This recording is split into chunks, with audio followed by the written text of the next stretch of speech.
Hey guys, this is the Blues Train Initiative on paper. You can see them inside in a comfortable space. I'm at my parents' house. And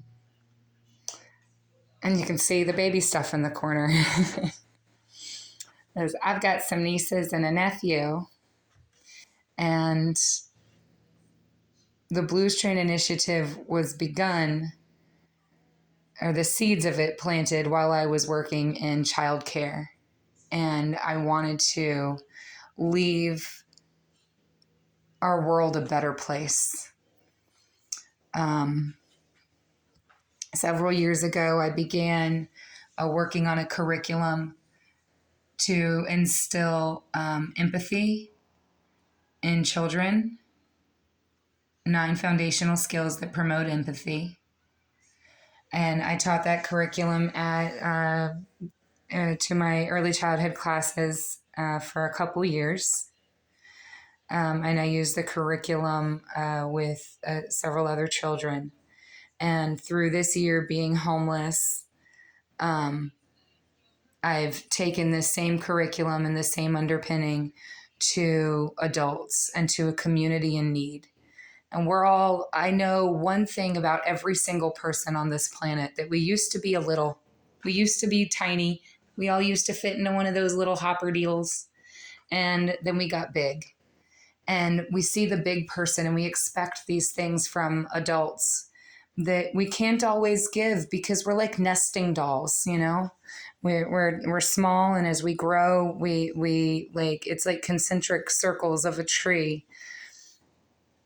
All of that childhood is still there. Those basic childhood needs are still there. And our primary need is for emotional support. I believe that we can heal PTSD through intentional empathy and encouraging creative self-expression. Creative self-expression and music and art allow for us the opportunity to connect emotionally. That's why music is such a central component of spirituality. Over here on the other side, I've got just an illustration of how when 2 people come together and we're both focusing on giving love and receiving love, not necessarily to each other, but just in our own spirits and in our own minds and our own hearts. And then we connect together, then that love of God is made manifest in the space between as we give and receive to each other as the Father designed. And that's not easy. It's not an easy thing to do. We see in the Jesus story that it's a lot about forgiveness and sacrifice. And we see that in the Dr. Martin Luther King story, and so many other stories of people who have intentionally been bold with a message of peace and caring and love. And oftentimes the systems of this world just can't comprehend it, and people die.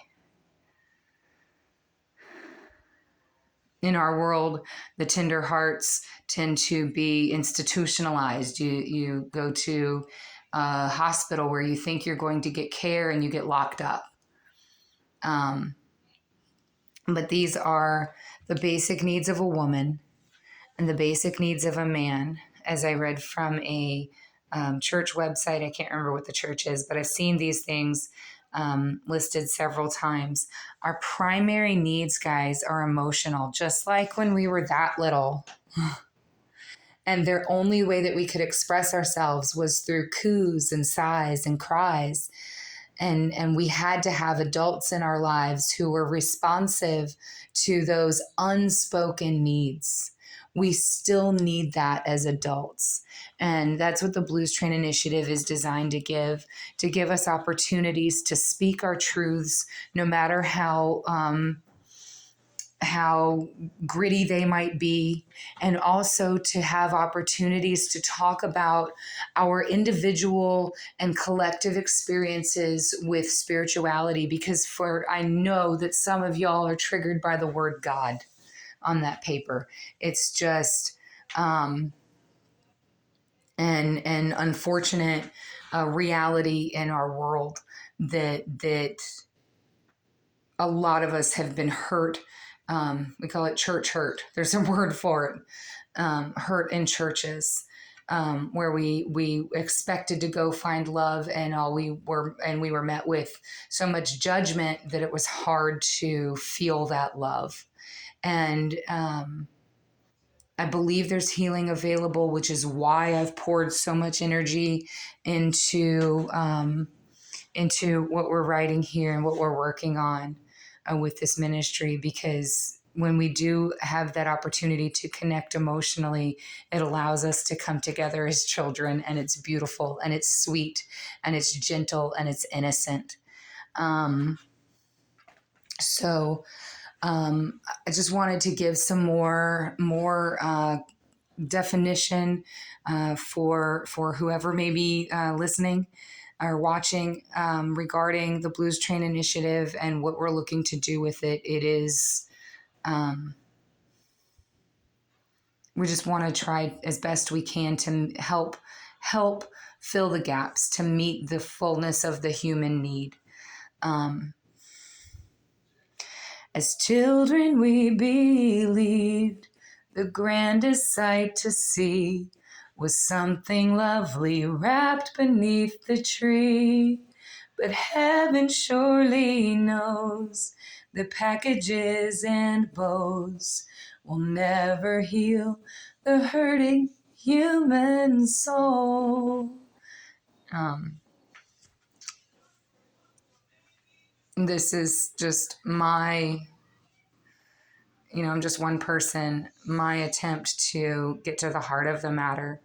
If you're able to support the Blues Train Initiative financially, we still live in a world where money is important and helps us to procure the things that we need. If you're able to support, you can do so by going to bandcamp.com, and you can find my digital album, We Are Portals. It's Kimberley, Dayell, or A Black Poplar Spring from Alima. And these are songs that they might not be technically the greatest. If I could go back and go forward and re-record some of these songs, I would in a heartbeat. My voice is different. It's more mature. But these songs are just raw, and they were written for both of us through heartbreak, as most music and art is written. And we found, a peace and a solace and an opportunity to say what we needed to say through the music. And the albums kind of like followed our stories, our trajectory of both being hurt and also finding healing. So that's a way that you can support our Blues Train Initiative and engage with the music as well, which the music is not just something that we're selling, it's communication. We use song as a way to say what we need to say.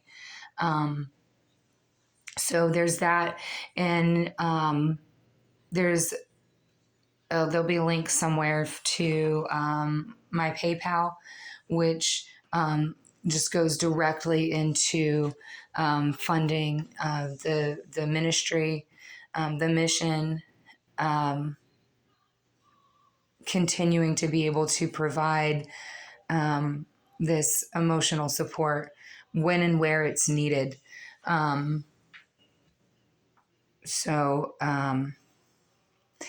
Yeah, it's hard. It's hard to do these videos when there's not someone present providing immediate feedback. And this is a lot, but thank you for listening, and we'll connect soon.